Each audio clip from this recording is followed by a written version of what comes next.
What is going on, 48 family? Seminole Nation in the 863 tribe.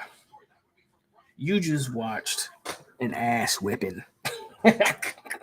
You just watched an absolute woodshed.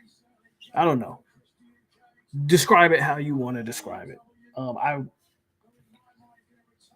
I'd be lying to you if I said I was surprised. I'd also be lying to you if I said to myself I didn't expect a little bit more. I expected the defense to be better, but again, said it during halftime, man. I didn't know Fisk and Farmer weren't playing. I didn't know Bethune wasn't playing. I don't want to be on here super long tonight, but there's some things I want to talk about. I think there's some positives. Believe it or not, I do think there's some positives and negatives to take from this game. Obviously, there's negatives. This game, it was a whooping. It was a whooping. I would dare ask you to name me the team, and maybe Georgia's the only team, but how many teams would lose the starting quarterback, second string quarterback, starting receiver, second receiver, starting tight end, starting defensive end, all your starting interior defensive linemen, plus the depth on the defensive line, your starting linebacker. Like there is a level of question, there is a question to ask there about like how many teams could lose that many players and then expect to go out and have a competitive game against anybody, right? So I am not going to push back on any trolls.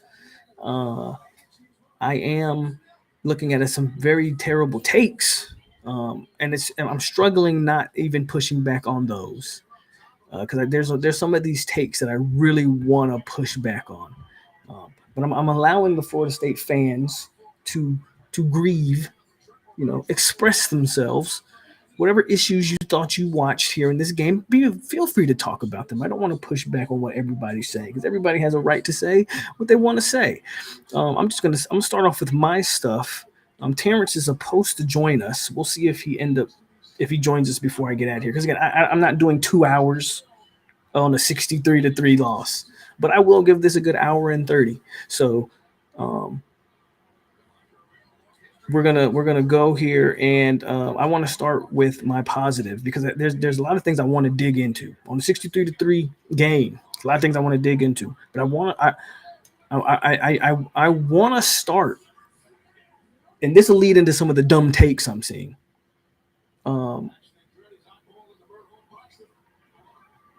Here's where I want to start off. The positives to take from that, from what you saw. You saw offensively, believe it or not, you saw offensive line, in my opinion, play its heart out. That O-line is depleted as well. And they came in there and they played. Your O-line wasn't the issue. I would throw a celebration if 63 hit the portal today.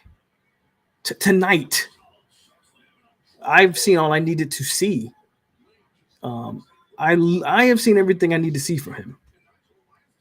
I've been talking about that kid from the moment I saw him in spring.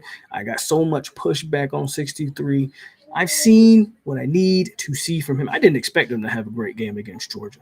But at some point, man, the guy hasn't even blocked well against Alabama, North Alabama.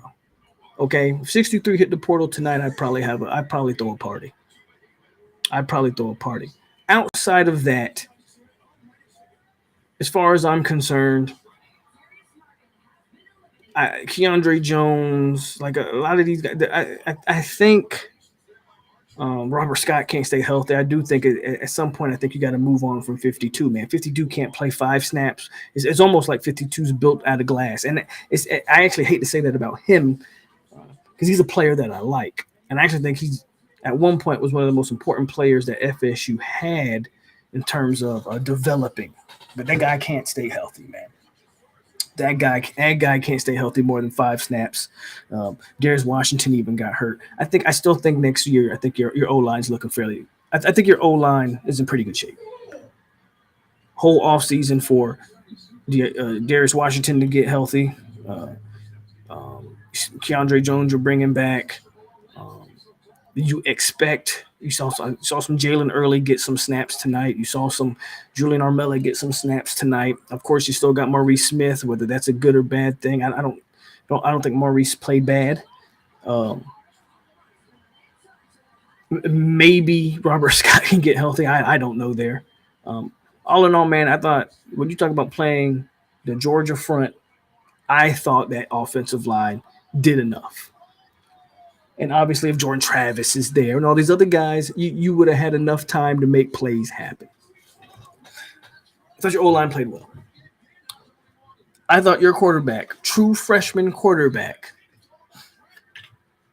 I want you to go watch Ohio State's true freshman quarterback from last night. Go watch a guy in Jackson Arnold from Oklahoma. I thought your true freshman quarterback showed some tools, man. He showed some promise. The people that are talking about Brock Glenn is not X, Y, and Z, give me a break. You're going to take that game and judge a Brock Glenn. If you are, then good luck to you. Brock Glenn did not look shook in the moment, did not look out of place, did not look like he didn't belong on the field. Something that we did not say about Tate Rodemaker early in his career. Go watch Tate Rodemaker freshman. Go watch Brock Glenn freshman. And they are night and day difference. Night and day difference. So,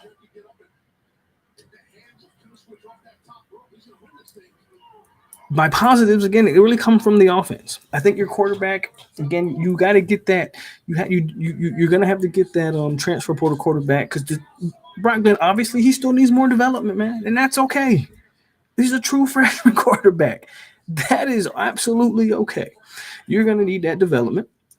So you need to bring in Cam or whoever they get in the portal here, obviously. So you're still getting a transfer portal quarterback. Him and Luke Kromenhoek should be a very good battle pushing each other going forward.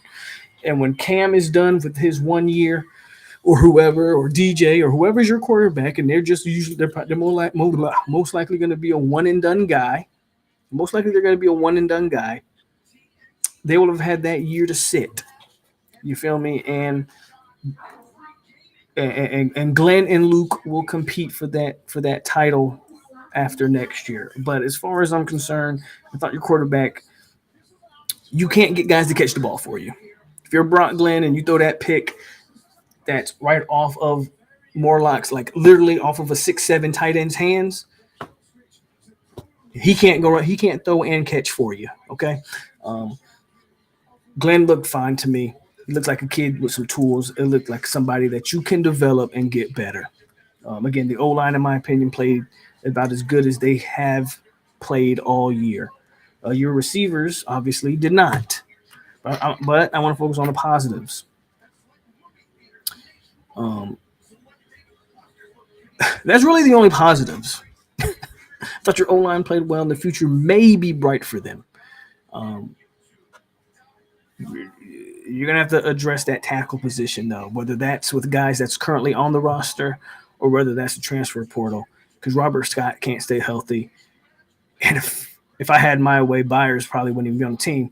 But I think at the best case scenario for 63 is that you move him inside and play him opposite of Keandre Jones, who's probably going to be the starter there. So you got to address the tackle position because your tackles can't stay healthy unless you plan on starting Darius. Now, at this point, you got to think Darius. At this point, you got to think Darius has proven that he deserves probably a starting spot on that offensive line, right?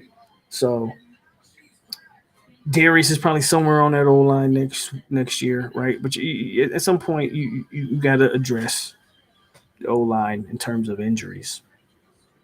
And again, I talked about the quarterback. I'm not going to get into the stats of the quarterback and all that. The stat line's not good, but you can't drop the ball for a true freshman quarterback. You got to. You got to understand what you're watching. If we're just going to look at a box score and look at a stat sheet and go, guys, this guy played terrible or this guy played well, I can't have a conversation with you. So there's that. All right, let's get to the other side of this coin. And there's so much to unpack on the other side of the coin. But I'm gonna focus on one position group. I want to focus on two, but I want to focus on one position group initially. For those people that got upset with me, and as a matter of fact, it was signing day, early signing day, live stream we did. Go watch that if you didn't watch that. The people in the chat that got mad at me because I said this staff Mike Norvell needs to make improvements on this staff. That game was exactly what I was talking about. Let me get to this super chat before I continue. Appreciate you, Jeff, with the $20 dono. Well, they look like a team that had at least 15, 20 players out. I like the progression of Brock for enough true freshmen. And he's going to be better. Definitely need to go through the portal. Appreciate you, Jeff, with the $20 donation. Jeff.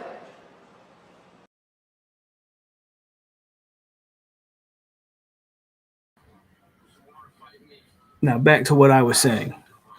For those of you who wanted to push back on me about, oh, we just won 13 games and y'all want to make staff changes, that game is why. That linebacker room, those guys.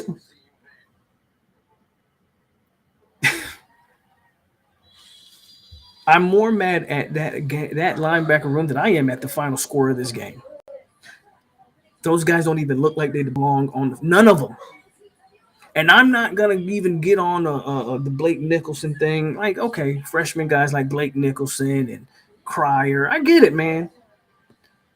They don't even look athletic. If y'all think we can continue to recruit that quality of football player at that position, you go look at Georgia's linebackers and you look at ours. And Georgia's linebackers, I believe their starting guy is a true freshman. 33. I think 33 is either a true freshman or a redshirt freshman. Look at the caliber. Then this is for everybody who keeps telling me, develop them. Oh, don't worry about it. We got guys. Just develop them. Yeah, that's what you just saw. You saw guys that shouldn't even be playing. You know, and I want to be nice. I really do. But you saw guys that shouldn't even be playing at this level. Your linebackers need a lot of work. They don't even look instinctual. You can't play that position scared. They look timid as hell. They obviously didn't know what they were doing. That was the most glaring thing I took from that defense. Your linebackers, boy. I'm okay with missing tackles. I'm okay with missing gaps. They didn't look like D1 football. They did not look fast. They did not look twitchy. They didn't pop off my screen. Like, I'm okay with freshmen making freshman mistakes. I'm okay with that. You know how many times I saw a backer have an angle on a back and wasn't fast enough to even close the gap? The running backs were running 5 yards down the field before a person would touch them. And half of the time, the linebacker would have an angle, and he got blown off the angle in a gap about this big. Don't even get me started on the amount of stiff arms. I've been talking about linebacker and defensive line recruiting for years on this channel, and I've continued to get resistance and pushback about, oh, development. We talking, y'all have to stop. Because guess what? You just watched your linebacking core for next year. Newsflash. Unless they get 2 or 3 linebackers in the portal, and I don't know who's out there for them to get, you literally just watched your linebacking core for next year. Led by Omar Graham, Blake Nicholson, Cryer, and whoever else the hell. and whoop-de-doo, we're bringing in two 800 ranked linebackers in this class. Look, I'm not knocking these young men. I'm not knocking these players. Gems come in all shapes and sizes. Guys outplay their rankings all the time.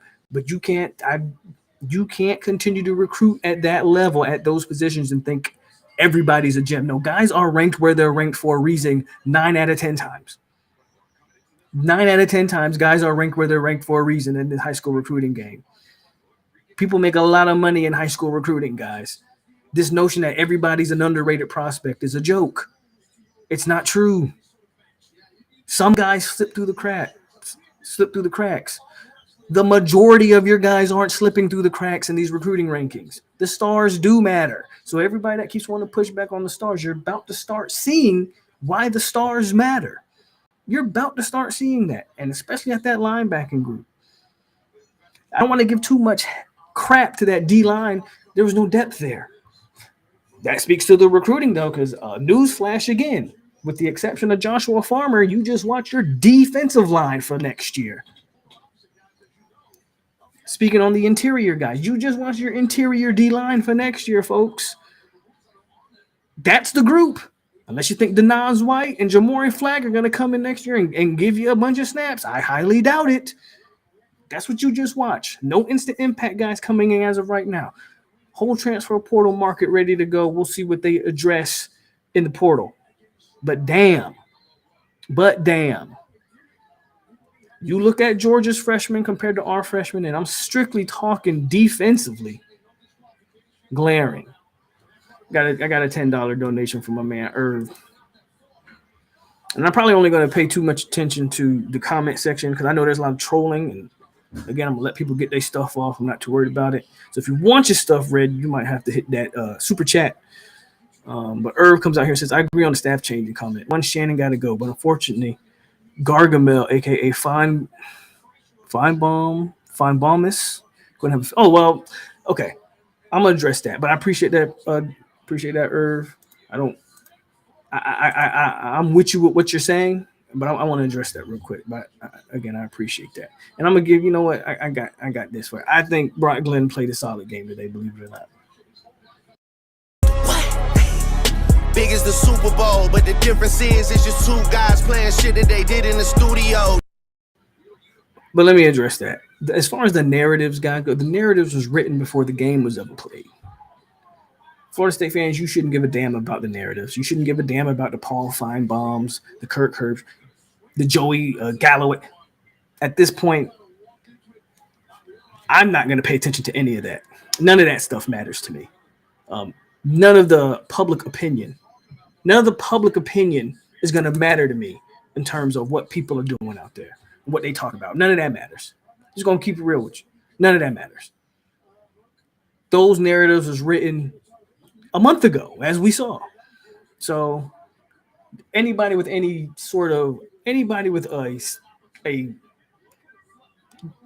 grain of salt level of intelligence knows you can't miss 38 players with opt-outs and transfer portals, 38 players, and field the same team that went 13-0. I mean, that's common sense. Appreciate that super chat again, Irv. Again, y'all, anybody who's pushing back on this whole develop them and not recruit them thing, you just had a rude awakening tonight. That linebacking core looked. If there's one position group that I was like, again, I thought the defense would just play better, but it shows you, right? There's a lot of things that we ask through the season, and we talk about, well, why doesn't X, Y, and Z like? You wonder why Ashton Barker didn't play that much this year. Well, you just watched him. Yeah, he's all a 6'3", and they lie to you during the recruiting process and tell you that he's 6'3" and he runs a 4.3. I just watched him. You feel me? They tell you that these guys, these linebackers that they're recruiting, the DeMarco Wards, I think that's his name, all these linebackers are so much better than their ranking. I just watched them. Right? So all of that stuff that we talk about, man, At some point, y'all got to listen to me when I talk about this recruiting stuff. When I talk about this recruiting stuff, at some point, y'all got to listen to me. And that front seven, whew, if we're going to compete at the level we want to compete at, you got to recruit that position. FSU has to make changes this offseason on the staff. I'm sorry, Randy. I'm sorry, Odell. You cannot continue to recruit at that clip and expect to be competitive. Those linebackers don't look like Florida State linebackers that I grew up watching. And again, the D line I won't give too much of a knock to because them boys had to play a lot of snaps tonight with only 5 of them.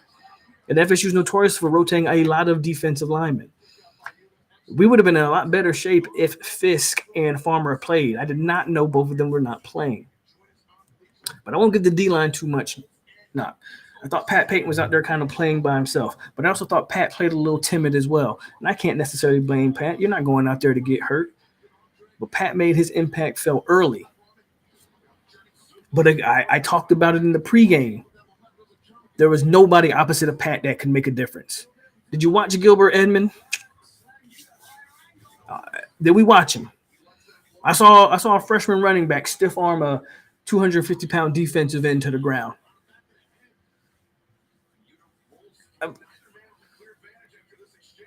My dog, there's some things, man. There's some things that we have to address on that D line. That front seven has to be addressed. It just has to be addressed. Sandra, my girl Sandra with the $5. She says, Lemon, this must be one of those stickers. Because that comment makes no sense. I think, yes, she sent a super sticker. Shout out to Sandra. She sent a super sticker, which I'm assuming is a lemon doing something funky. Because I'm like, what is she talking about? Lemons. But I got it. I'm slow sometimes. I got you, Sandra. Thank you so much for the $5 super sticker. Let's go. Here we go. Yeah, more money. Yeah, more money. Yeah.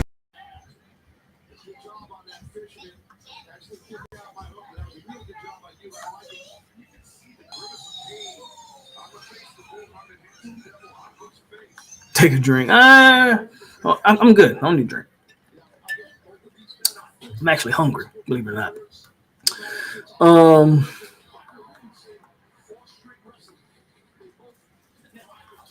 So yeah, I mean that the major negative of the game, other than the score, for me it was the fact that Georgia could run the ball with 0 resistance, and a lot of that had to do with the linebacker. Our linebackers were nowhere to be found. They played, man. That was bad. That linebacker play was the reason, in my opinion.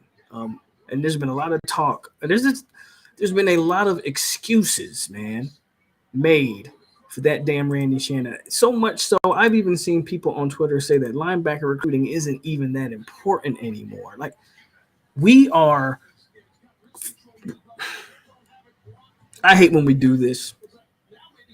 When we try to discredit the importance of a position because we don't recruit the position well. I don't know.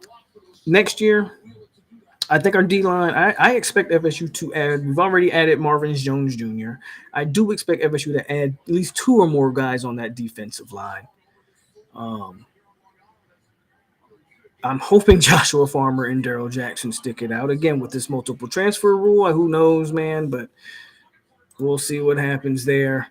I expect our defensive line, obviously, it will take a step back. But next year, man, they have to – their 2025 defensive board should be 10 times the size of the offense. I would – their linebacking, I think they already have 1 linebacker committed.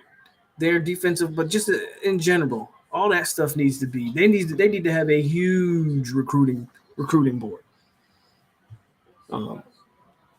We can't keep affording to miss out on impact guys, man. We just can't keep affording doing that. So that's the main thing, though. That's the main thing I take away, man, from that defensive, from just on the bad side. That's like the big thing.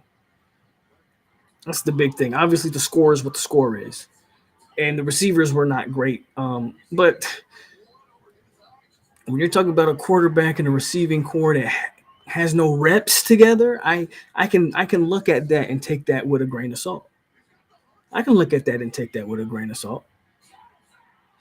You feel me? I can look at a freshman quarterback who doesn't have the necessary amount of reps with that receiving core for it to be clicking out on cylinders.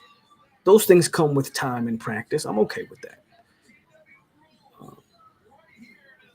Like I said, and even defensively, I'm okay with missing tackles, like from your freshman guys. I'm okay with freshmen having the wrong reads. I'm okay with freshmen making freshman mistakes. I just struggle with our guys not looking like they belong on the field. That's where I struggle. Now, you can make an argument, and I get it. I get football is very fluid, more fluid than people give it credit for. A lot of people think football is very black and white. The more you know what to do, the more natural you look on the football field. And I understand that. So you can even, if you want to defend the linebacker play to a degree, you can say, well, man, if they don't know what they're doing out there, that's why they look timid. That's why they look unathletic. That's why they look X, Y, and Z. I get all of that. But I just expect to, at some point, for somebody to pop off my screen. I expected for somebody to flash off my screen. I really did.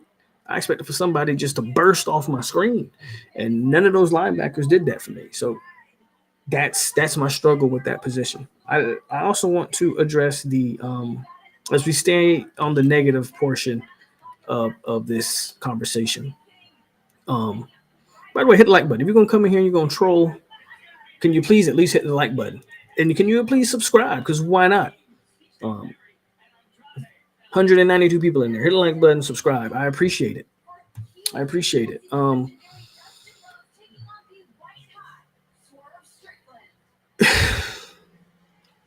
What are y'all's? I'll ask the chat. I'll look at the chat here. What are y'all thoughts on the transfer port? Not the portal guys. The opt-outs. If you opted out of this game, if you're Jarrett Verse, if you're these guys who watched, not even Jarrett Verse. Matter of fact, take Jarrett Verse, take Trey Benson, take Keon Coleman, take the guys who have like some valid draft stock. If you're Jerry and Jones, who said you were going to play in this game, if you're Akeem Dent, I won't count Tatum Bethune because I believe he's injured. I won't count Fisk because he was labeled as injured and made the trip. But if you're one of these fringe draftable prospects, I'm speaking to Akeem Dent, I'm speaking to Jerry and Jones. Arguably, I would speak to Jaheim Bell. I think Jaheim Bell gets drafted, but I think Jaheim, I said it before, I think Jaheim could have came in here and upped his draft stock. But if you're one of these fringe guys, how do you think you feel? How should you feel? And how do you think fans should feel about you? Because I will say this, I am not against anybody. I'm not against the ones that sat out, especially the ones that have, again, especially the ones who are going to the NFL. Like Jarrett Verse is a top 20 pick. While Trey Benson, I don't think is a top first or second round pick, potentially might be a second round pick. Running backs only have so many hits. He's an NFL player. Trey Benson should opt out. Keon Coleman, potential first round pick. I get it. Johnny Wilson, second round pick, in my opinion, or lower, but I also get it. Right? Guys that are going to get drafted. How do you feel about them? How do you feel about the guys that, again, are borderline draftable guys? Like Jerry Jones to me isn't a lock anywhere. Neither is Akeem Dent, and I'm as big a Akeem Dent fan as there is. I've supported Akeem Dent nonstop through his whole time here at Florida State. When people wanted to get rid of him, I was like, no. But Akeem Dent probably goes undrafted. Jerry Jones is going to struggle for a fifth round pick, maybe. Maybe he runs a fast time in the 40 and someone to take a flyer on him. I don't know. So I'm curious about that because I do think there's a certain degree of, if you're not the first round, second round guy, you could have played. And I understand the message that was sent.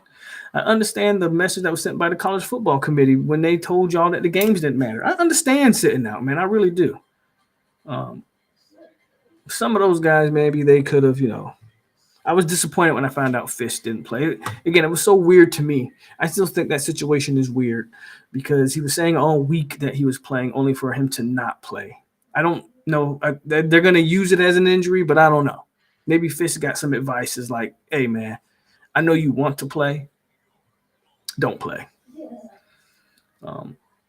So I know after 63-3, everybody's gonna say they should have played, they should have played, they should have played. I'm not telling you they should have or shouldn't have, but I am asking the question. I think it's a valid question to ask.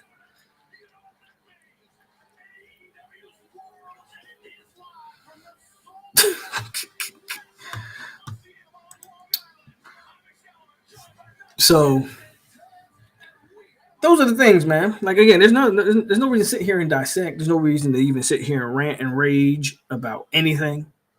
That shit happened. 63-3 happened. FSU missing 38 players happened.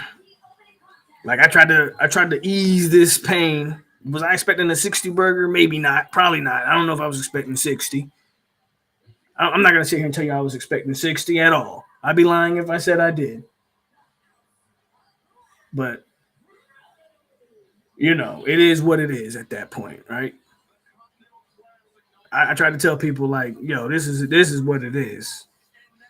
I didn't expect. I said it. I said I didn't expect to win this game. I have no expectation for this game. But at the end of the day, the recruiting has to be addressed, and thank God. See, this is where these terrible. I said I wasn't going to do this. See, this is where these terrible takes come in at. You're going to compare Brock Glenn, a true freshman, to the USC quarterback who's been at USC for 3 years.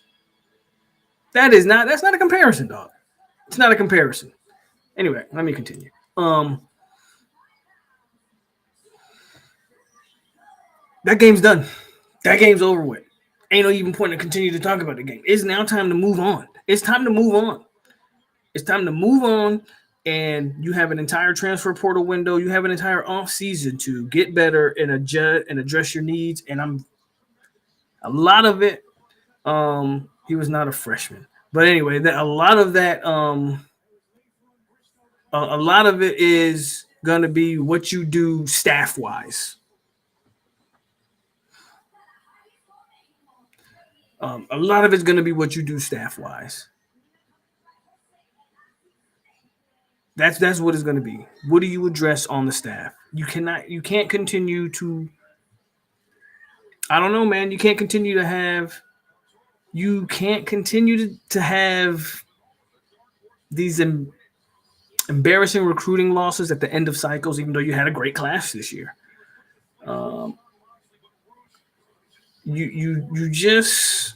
You gotta make some changes. We said at the end of last year that there were some changes that need to be made, and they made some changes. Well, they made a change with Coach Woodson. They were able to make that change. Oh, what happened to my? There we go. They were able to make that change. So you got to look at it this year and say, what change? Do you make changes slowly? Do you just do a whole rehaul? Adam Fuller's not going anywhere. You just gave him an extension, right? So Fuller's not going anywhere. And I don't know how you can justify firing Fuller. I understand they scored 63 this game, but I don't know how you justify doing that. I think your position groups need to change, for sure. I think your position groups. I mean, can we keep it a bean? The only defensive coach worth keeping is Adam Fuller and Patrick Surtain. What has Randy Shannon, JP, and Odell showed you to say, oh, you should keep those guys?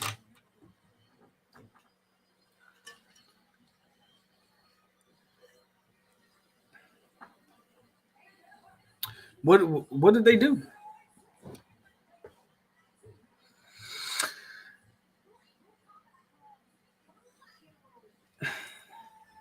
Two backers, two D linemen, one wide receiver. I think there.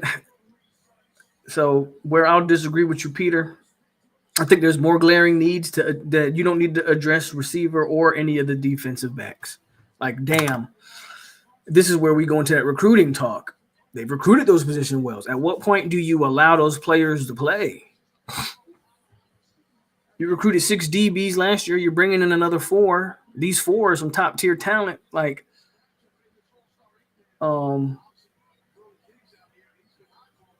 yeah, I would not waste any. Like, man, trade me a wide receiver out the portal for an offensive lineman or a D lineman any day. Like, until we address the inside of this team, to hell with wide receivers and DBs. You need to address the inside of this team. The trenches. You need to address the inside of this team. So until we do that, to hell with safeties and corners and wide receivers and running backs, man, we got those in spades.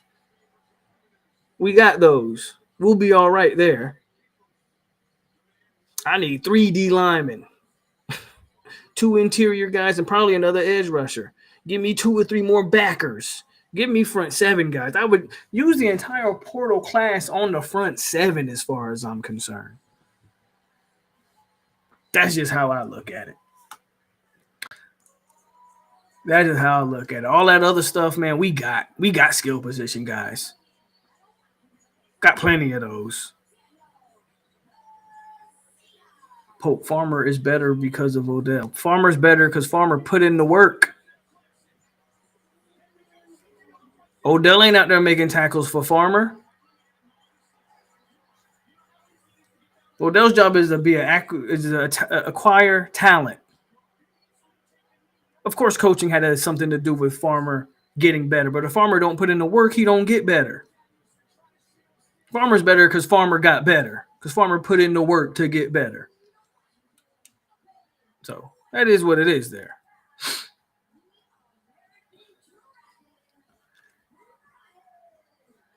So, again, I'm not going to do too long here. I'm trying to give Terrence a chance to show up. The man told me he was going to the store an hour ago. If he doesn't show up, it just don't show up. I'm also giving people a chance in the chat to say what they got to say, but there's not really a lot of constructive conversation here. A lot of trolling, which is what I expected. A lot of true FSU fans are being overreactive, which is what I expected. Yeah, a quarterback in the front 7 all day, Richard, and I'm good. Give me a quarterback and about 10 players in the front 7. Just rehaul the entire front 7, and we'll see what we got, bro. Odell looks good when we have big-time players. When Odell needs to train up, listen. Development takes years. That's what I keep trying to explain to people, man. Development takes years, but there are certain players that you can recruit. You can still develop them, but they're good right now. We don't have those guys. Development takes years, and in the meantime, where are you playing? That's the problem.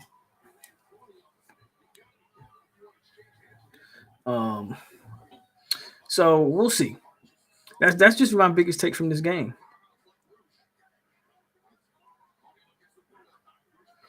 Miami fans are numb to losing to FSU the last 3 seasons. Miami fans are having this game. Believe what's insane is this game, the Florida State game, is the most fun Miami fans have had all year. That's wild. Them boys went 7-6. This is the most fun a Miami fan has had all year is this game. I told y'all how they do. They only pop up when they're taking L's. Excuse me, when we're taking L's.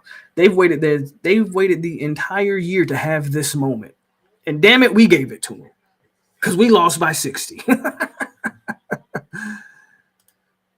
Clayton Welch with the $5. He says, "Poke, I'm worried this type of loss hurts us getting in the portal and high school guys still deciding. No one flashed out there tonight." Hey man, you can never put past how some of these young dudes look at what's happening. So I get the worry. I can't sit here and tell you how a recruit viewed this game tonight. Because my brain, my logic, and my 35-year-old brain going on 36 tells me what I like when I understand. Nobody played. Again, starting go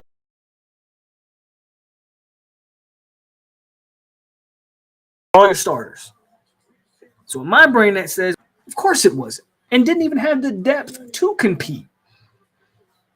But does a 16, 17-year-old, 18-year-old, do they look at it through my lens? Probably not. I don't know. They just look at the optics. They see the trolls and they go, uh-oh. You know what I'm saying? So I get the worry, Clayton. I honestly do get the worry because you don't know. Same thing with the portal guys. Some of them are more mature. Some of them aren't. I don't know.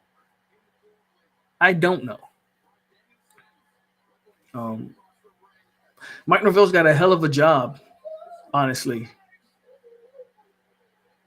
at this offseason.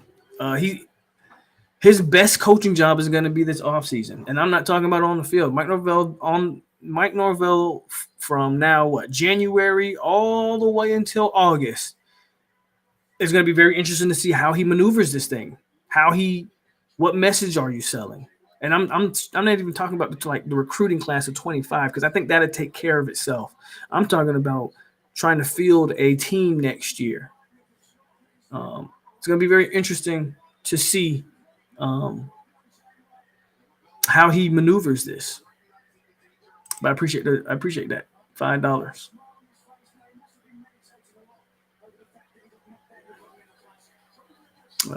Let's go with this one.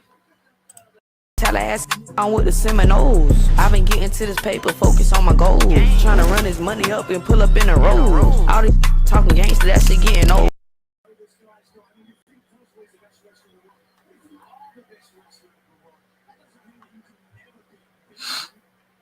So, how he handles the end of this offseason is going to be critical to the continuing the success that he's had. You feel me? So, some of y'all have to troll better. Some of y'all's trolls are really bad. Like some of y'all, I'm convinced it's like 12-year-olds are trolling. Some of y'all are saying some stuff.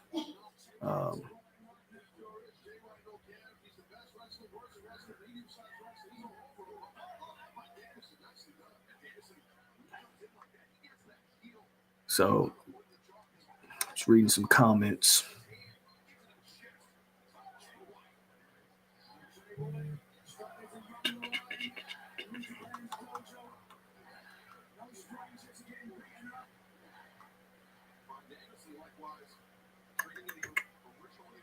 So, again, I'm trying to wait for some Terrence, maybe.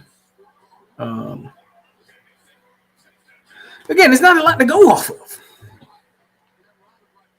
I don't know if you expected me to come here and curse and stuff. I'd much rather laugh about this than curse. I think, again, anybody who knew anything about anything didn't come in here and think, FSU was like going to win this game. Like, that's really the thing I take from it. Like, if you set yourself up to think you were going to win the game, then I struggle. Actually, did I miss a super chat? I missed a super chat, my bad, from Nick. I didn't even see this one. He says Miami can't win the ACC. Come back when you wish something. Much love, Pope. Bro, it's not about, again, I get it, man. Social media is fun at times and can be funny, and that is what sports talk has devolved into nowadays. You don't really have a lot of good sports talk.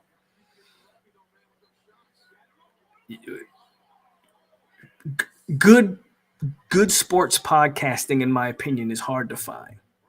What you really have is a bunch of people. And look, I send my shots out there. Don't get me wrong. I talk my trash. But I spend very little time talking about the Hurricanes. And even when I do talk about them, believe it or not, I give Miami credit when I need to give them credit. Sports talk has evolved to a point where all you're going to see is a bunch of ha ha, you lost by ha ha ha ha ha ha. They're completely oblivious to the fact that ULO went 7-6. Your coach is one of the worst game managers in the business, and he proves that every time he gets on the field. What gets, all the things that's going to get lost about losing to a Rutgers team. Like I saw somebody in the chat, I don't even know where it was. I saw a comment here in the chat that said Rutgers wouldn't have lost by 60. If Rutgers was missing all of their starters, Rutgers would have lost by 200. Hell, the Rutgers with all of their starters might have lost by 60. If we can't have constructive conversation, it's hard for me because I don't really do the trolling thing. But speaking of trolling, Nick, I appreciate the comment. Not saying you were trolling, but for that comment, and since you brought up Miami, I got a nice little present for the Hurricanes.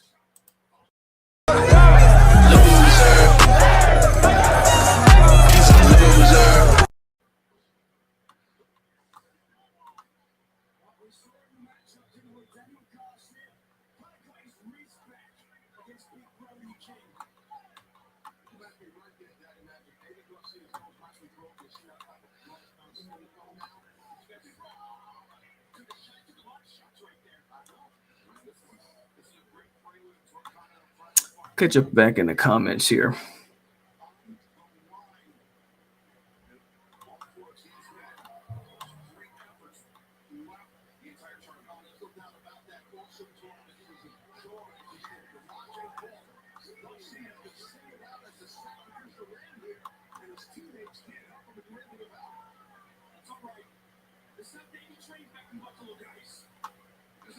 See, just a bunch of foolishness being talked in the chat. But go ahead, like I said, go ahead and get your stuff off. If you're a Miami fan, I don't really have anything to say. You got to do what you got to do. Losing by 60 is crazy, and losing to a team that lost by 60 is even crazier. You see how that works? It works. Like, it's crazy. It's a crazy world. College football is crazy. Absolutely.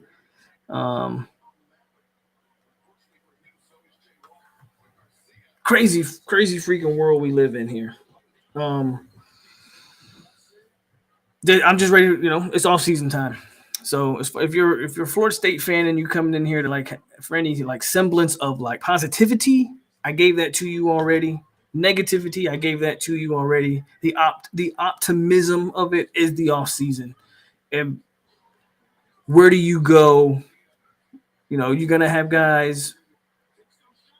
What you kind of hope here is that like the draft, and you're gonna have guys that get drafted fairly high in this year's draft. You're gonna have players that should be representing Florida State in the draft, and you're gonna have to use some of that stuff to try to gear toward the transfer portal, see who you can pull. So, end of the day, man, you got to try to pull some guys out of that portal.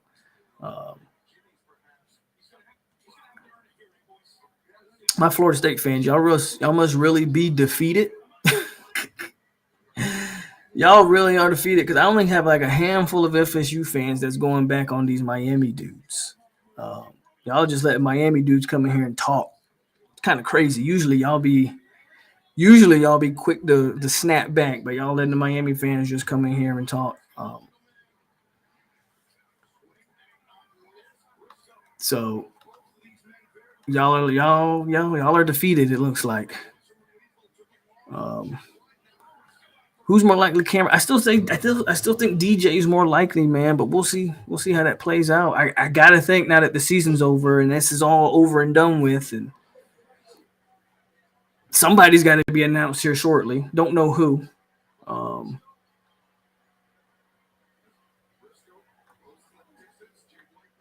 So we'll see what happens.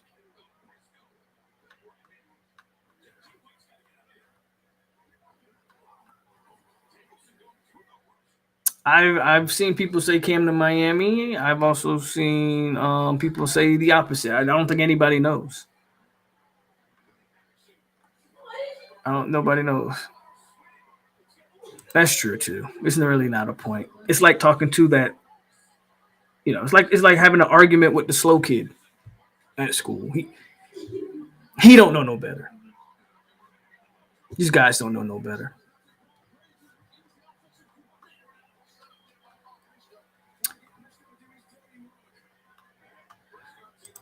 I mean, do you think that performance was indicative of getting Cameron Ward or not? Because I don't. Like if I'm Cam and I'm looking at offensively, again, I'm looking at it through the lens of like common sense tells me Cam Ward is understanding that FSU didn't have any of its top players. I don't think that performance is swaying. Like if it's down to Cam Ward if it's down to Florida State and Miami, you think he watched Miami against Rutgers and thinks that's a more promising situation than FSU is? Maybe maybe.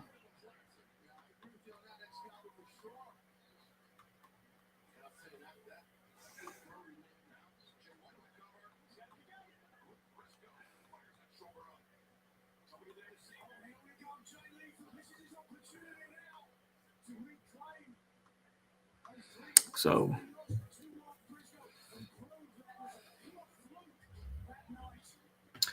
well, you don't know what the roster is going to be next year, actually. Especially we're talking about a quarterback, right? You don't know what that roster is going to be. To a degree, you're probably right in terms of just what you saw. But again, O-line wasn't the problem in this game. Your receivers are super young, so there's some things there to be like. There's some building blocks there. You feel me? So, if you're Cam Ward again, there's nothing offensively that I saw that I would be like worried about. Your defense just couldn't stop a damn nosebleed, and you had a freshman quarterback out there who was just off on some of his, some of those throws are just those things come with repetition and practice. Whoever you get at quarterback is going to have that entire offseason. And great quarterbacks elevate teams, period. So again, that performance, in my opinion, shouldn't. I can't say it isn't because you don't know how these people think. Shouldn't sway a guy one way or the other.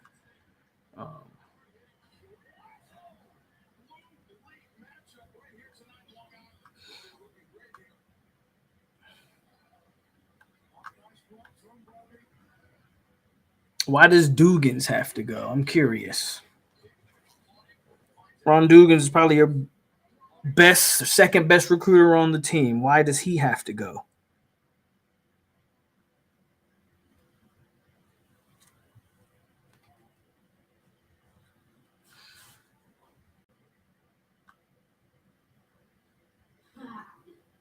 Yeah, look, I'm not telling you that Brock Glenn should play next year at all. That would be silly of me. Definitely probably a year away at the best. That's why you need that transfer portal quarterback, right? You got to be able to, again, bridge the gap.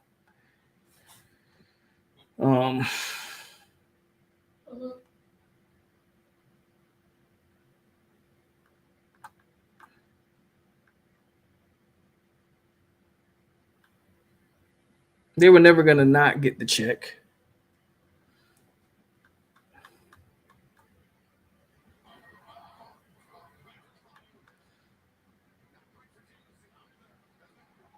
Again, 850.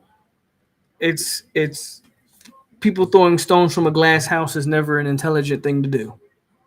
Just always remember that.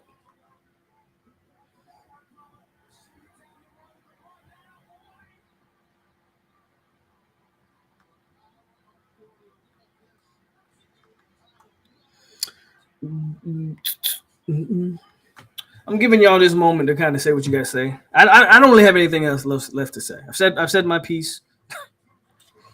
I said I would do an hour and 30, so that's kind of what I plan to do. So I'll just go over comments. and pick and choose what I want to talk about, pick and choose the comment I want to read.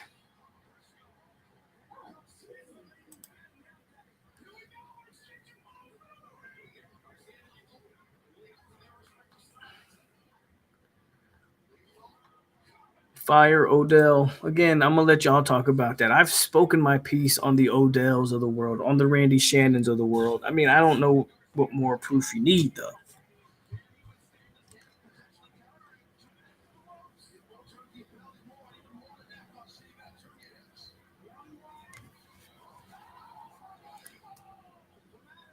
I'll address this one. I think this one's fair to address.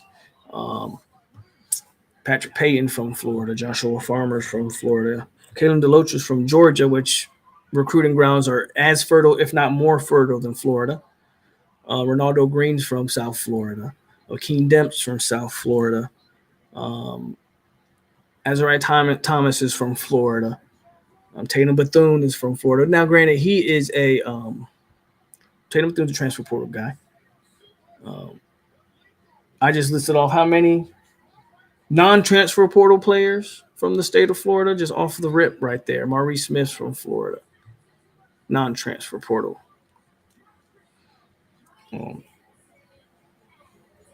But continue, please.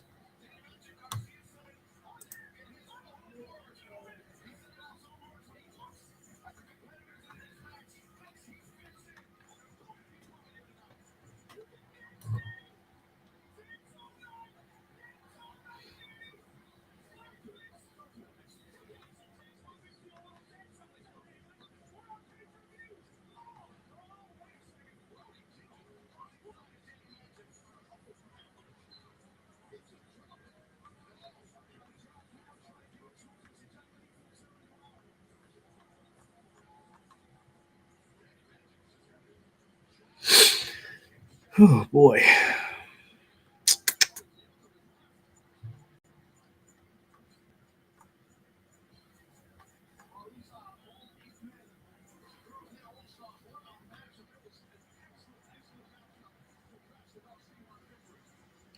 And that's that. I guess nobody's saying anything worth of any substance in chat.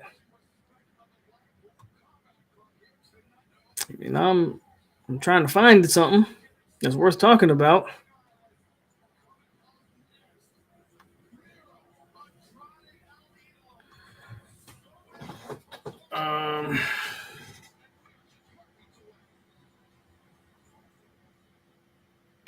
Yeah, so nothing's really being talked about. So now we're talking about Lane Kiffin for some reason. Somebody said that the month of December kicked FSU's ass. This is coming from a team that went 7-6. It's very funny.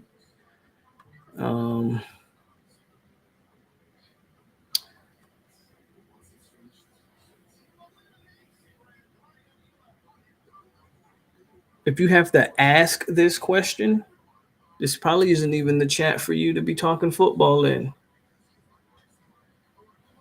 Just a suggestion. What position has the brightest future on this team, do you think? Well, I mean, that secondary's going to have a bright future just for the amount of talent that's in it. I want to say, obviously quarterback with Luke, but it still remains to be seen what Luke Kromenhoek turns into. But secondary for me would probably be the one position that I would be like, man, I'm really excited to see that thing when it's finally clicking.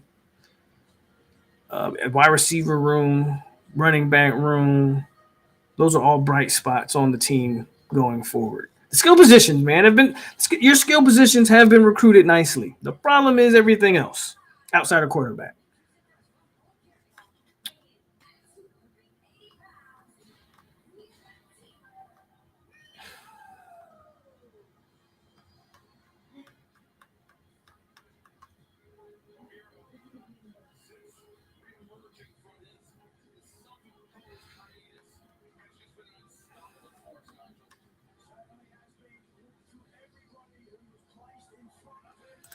Our culture with opt-outs versus UGA's culture with plays playing. Explain it.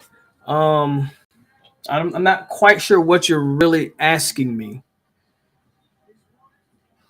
because Georgia had players that didn't play as well. Marius Mims didn't play. Brock Bowers didn't play. Matter of fact, I saw a list. There's about 10 guys of Georgia players that didn't play, and that's not counting their transfer portal guys. So, again, I said this after the snub, and I don't know why we're acting shocked, but I guess we're shocked. I said that every player that had any type of NFL draft stock should opt out of this game. So for me, the only question I have is to some of the guys that opted out. Some of the guys that opted out that are fringe draft picks. Those are the only guys that I question.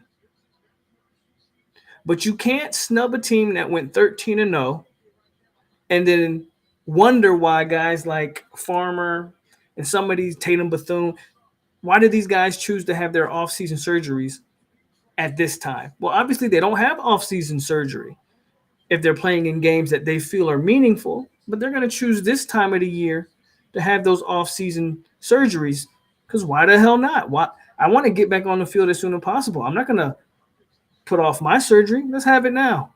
Who cares about the Orange Bowl? These are things that I said weeks ago. So it's not hindsight what I'm telling you. So this whole culture thing, again, I don't know what you're asking me because as far as I'm concerned, Mike Norvell did the right thing by not allowing Keon Coleman and Trey Benson and Johnny Wilson to play in this game. That's my humble opinion. As a head coach, his job is to win football games and get players to the next level. That's how you sell recruits. Win a bunch of games and prove to players that you're going to get them to the level that gets them a bunch of money. That's what he did this year. He won a bunch of football games, and he told those players, don't risk breaking your ankle. Go make a lot of money at the next level. So, again, I'm not sure what you're asking. Mike Norvell did the right thing, in my opinion.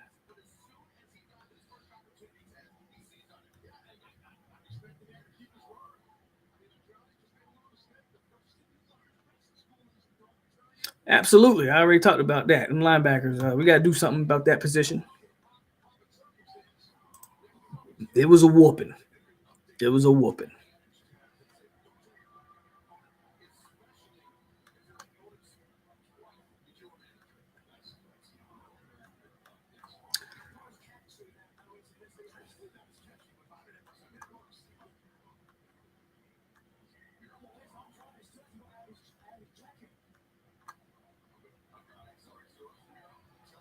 Why are we continue to ask about Dugans?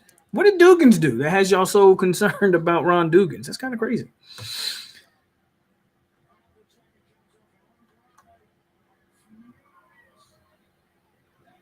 Not sure what Ron Dugans did. Well, again, man, you go watch that pregame. Told you. I was concerned about who was opposite of Patrick Payton, and it didn't seem like anybody was playing opposite of Pat. And then, linebackers were god-awful. I thought Brock played fine for what he was asked to do. They did they let him throw the ball vertically, and I like to see that. And I thought he threw some balls, man. You can't drop, I think Brock went 9 for whatever the stat sheet says. But then you take into account, man, how many drops he had. If some of those get caught, like we're having a different conversation about Brock Glenn. So what happened with the Loach? He played in the game. That's what happened with him. He was the only starting linebacker to actually play. Shout out to him for playing because he didn't have to. If I was him, I probably wouldn't have. Because him not having the guys that he played next to all year stood out. I don't know if tonight helped Deloach's draft stock, if I'm being quite honest with you. Because he played against guys that they obviously weren't on the same page, and it made the entire group look bad. Shout out to him for playing, but that made the entire group look bad. No. Absolutely not. They suck too. What am I talking? I'm not wasting. I'm definitely not going through a misery of a basketball season. Absolutely not. I'll talk about the off season though.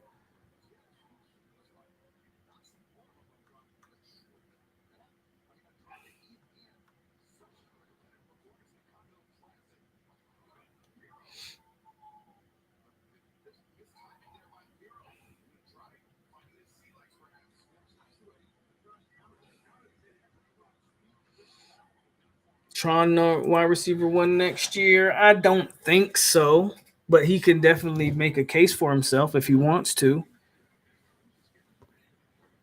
I think some of those younger guys are more talented than Tron. They just got to get it together, so to speak. Um,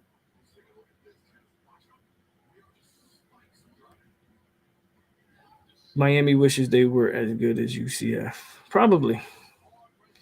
I think UCF has more bowl victories in the last 20 years, but that's not hard. Miami has like one.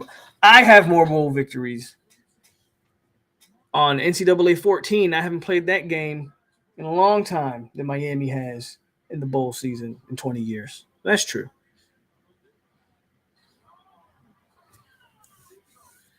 Sick of white wide receivers. We got us one. Camden Fryer, man, we got us one. So hopefully you'll like him.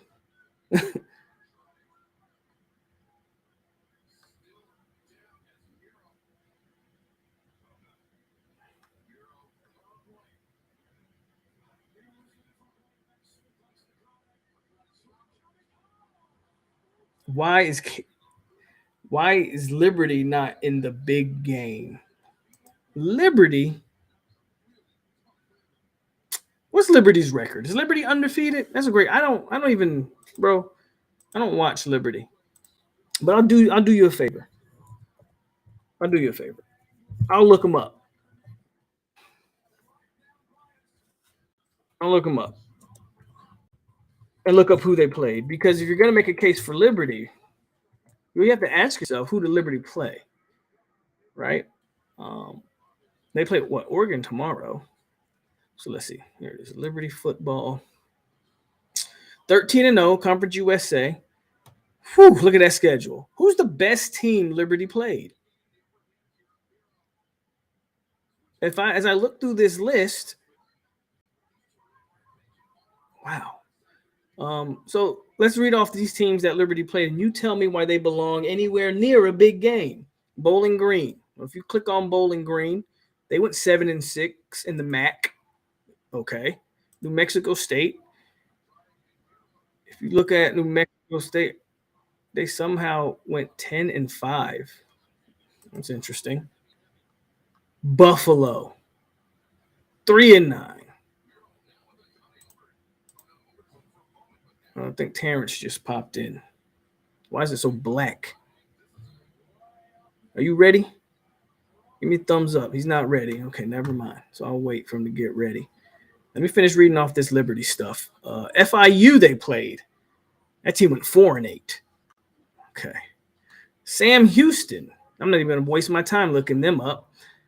Jacksonville State. They went 9-4. Good for Jacksonville State. They went 9-4 in Conference USA. Man, I'm not going to waste y'all's time reading off this list. Bro, they didn't play a team worth a damn. They didn't play a one-ranked team. Liberty don't deserve to be in anything. Unlike FSU, who actually went out and scheduled a competitive out-of-conference schedule, but,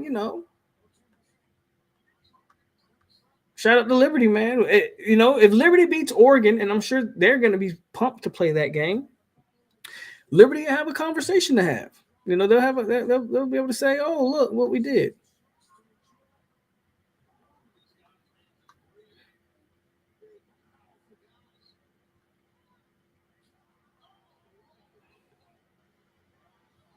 Well, Char, I understand, but just let me do that. I will cover the offseason, like I said, and one thing about me is I'm not obligated to drop videos, so I'm just not going to drop a video just to drop it. I'll only drop something when there's information to talk about. But I'm not wasting my time covering the basketball team. I haven't covered the basketball team in the past. When we were good, I might have talked about them sparingly. But for the most part, I didn't waste my time talking with the basketball team then. I'm not going to waste my time talking about them now. I'll just say that they probably might want to get rid of Leonard Hamilton at some point, but here we are. Those are not me says we got a lot of Jags at wide receiver. Not gonna lie, especially those seniors. That boy Morlock has me concerned. He ain't step up at all. Damn. This is where I gotta tell people to slow their roll. When you say you got a lot of Jags at receiver, the only Jag I see at receiver is at number 21. I don't know what they see in 21. Said that about him for a while now, but whatever. They tend to like him. Hard for me to judge Dustin Hill, who hadn't played football in 10 years. He just, he's 35, playing his first college football in a long time. Hard for me to judge Hakeem Williams, true freshman. Hard for me to judge the young guys. We take one game and then we go to these young dudes and we go, they can't play. As for Morlock, hard for me to judge Morlock. Morlock was asked to be put in a position where he was the guy. Look, he dropped the ball. Are you ready, Terrence? Just give me a thumbs up if you're ready. But he dropped the ball. Yeah, he dropped the catch, man. But he was playing behind Jaheim Bell and Biscuit for a certain degree. Like, I can't take this 63-3 game where everybody admits, like, okay, nobody played, and go, I got to make a bunch of determining factors off of this game. So I can't do that. If you want to, feel free to. Terrence, good. No. Terrence in the back, he ain't saying nothing. He's just looking. Keeps going. I think he's saying no. I don't know what's going on over there. Okay, then he backed out, so he must be having some problems. I think he sent me a message. Okay. Do I think Georgia should be in the playoffs? No. Georgia lost. I said this earlier. Georgia lost. I know Georgia thinks that they got – Georgia lost. Georgia lost to Bama, who lost to Texas. So if there's only 4 spots in the playoff and you have 2 undefeated teams, you had 3, but okay. You had 2 undefeated teams in Michigan and Washington and Florida State, by the way. And in theory, those undefeated Power 5 teams should have had a walk into the playoff. In what world does Georgia – and again, you take Florida State out of it. In what world does Georgia belong? Because Texas, who beat Bama, who beat Georgia. At the end of the day, no, Georgia didn't belong in the playoff, period. I don't care if you tell me they're the most talented team in the country. I don't care if you tell me they play the best football in the country.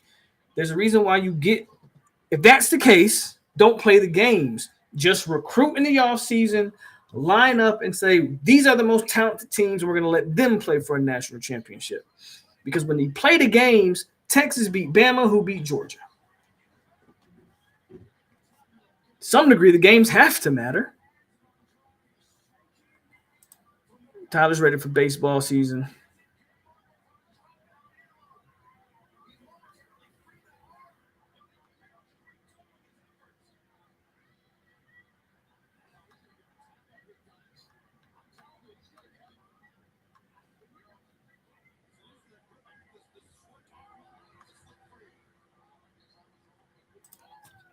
Who should they have been in the playoffs over?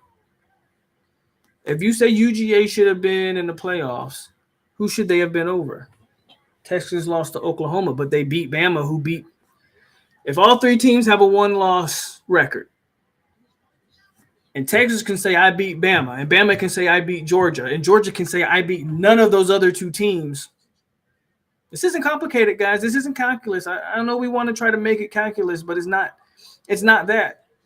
I know we want to, man, but it's not that. At some point, I try to keep the game. I don't understand why we continue to try to devalue winning on the field. And win should matter at some point, but I guess we just care because guys look good. I don't know what's going on with Terrence. If he don't hop back in here soon, I'm getting off of here. I'm only on here for him. He popped out. Now he popping back on. I don't know what's going on.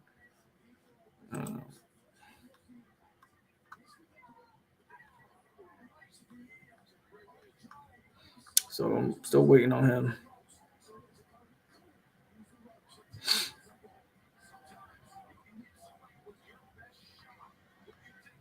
Who has an issue with Georgia? I don't have an issue with Georgia. I answered your question truthfully. Because I said Georgia doesn't belong in the playoff, I have an issue. Don't have an issue. Georgia lost on the field. Absolutely. I don't have a problem with Georgia at all. Believe it or not. No beef with the Georgia Bulldogs. Zero.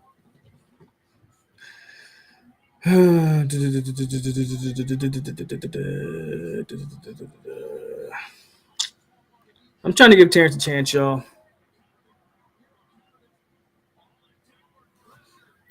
But he is, I don't know what Terrence got going on. Pretty sure he's going to have stuff to say about this game. So I'm trying to allow him to chirp in here.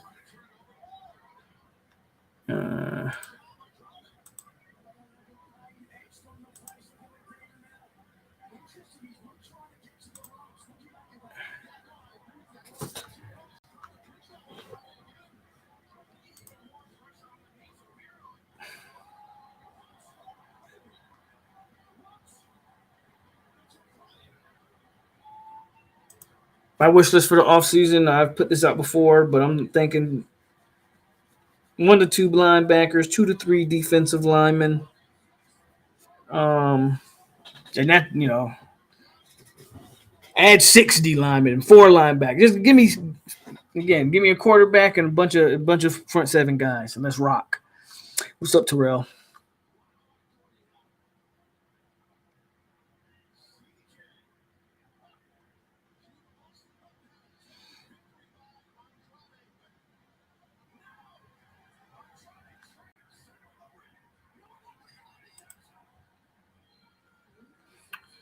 Losing crucial players was one of the criteria for picking. Yeah. You can talk to me about criteria all you want. Again, like I said, wins on the field at some point should matter.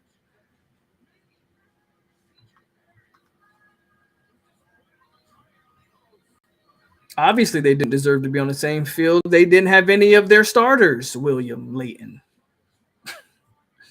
I'm not even debating you on that. Let me ask you a question, William. Do you think if Georgia, if Carson Beck, whoever your starting running back is, Brock Bowers, both of your starting receivers, your starting pass rusher, your starting linebacker, both starting corner, if all of those players had got hurt, injured, whatever the case, do y'all think y'all beat Alabama? Do y'all think y'all beat anybody in the playoff? It's just a question. It's a hypothetical. Hypothetical for you, a reality for FSU.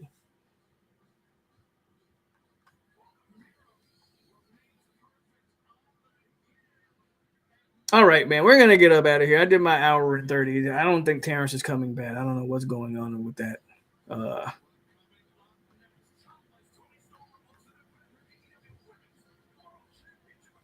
See if he sent a message or anything. Something about his lighting. I don't know. I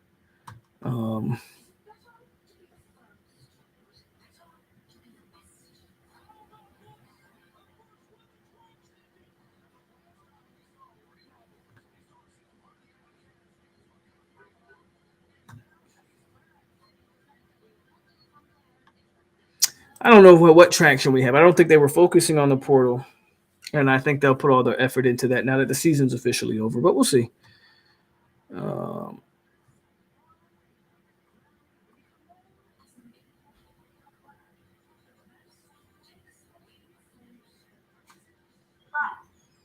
So, man, with all that said, y'all, I will admit that is a very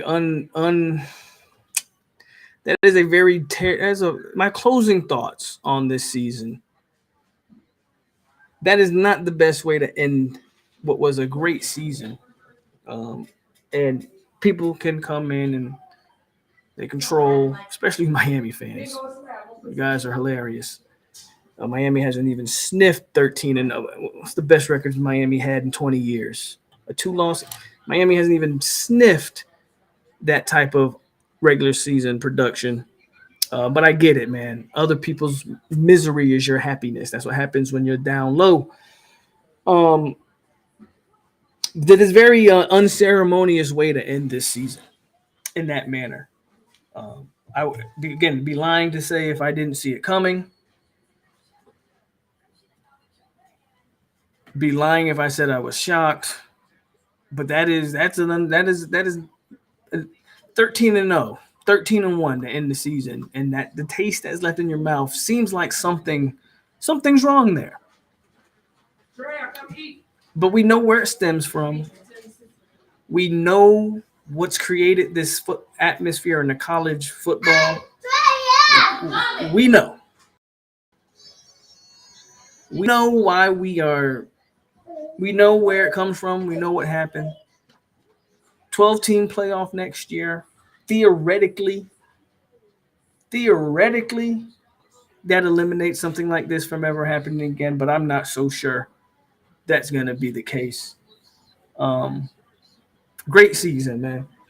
Great season. If you're an FSU fan, you finish with a great season. You finish with the top 10 recruiting class.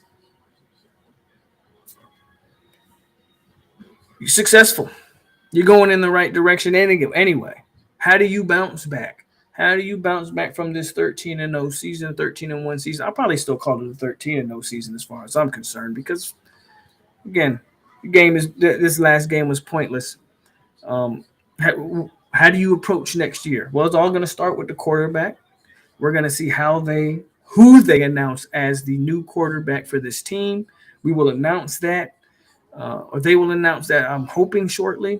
And maybe once that domino falls, maybe once the quarterback domino falls, you'll get to see where they move, the pieces they implement to continue next year. There are concerns I have.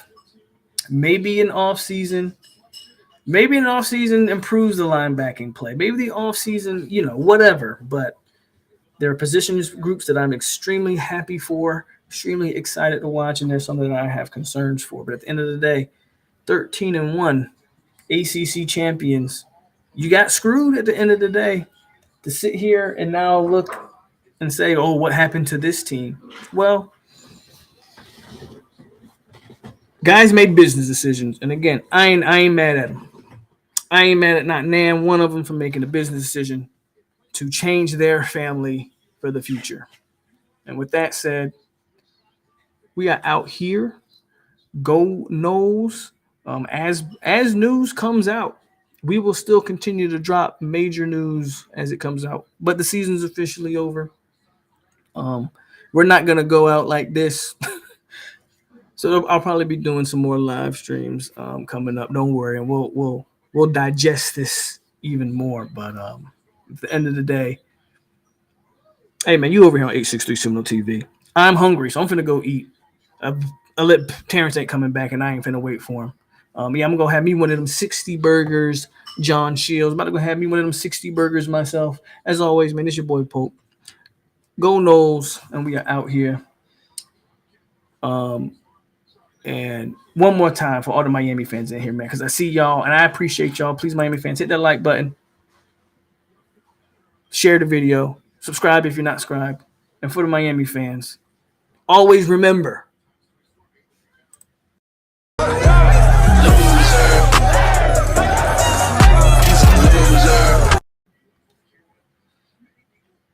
Go Noles.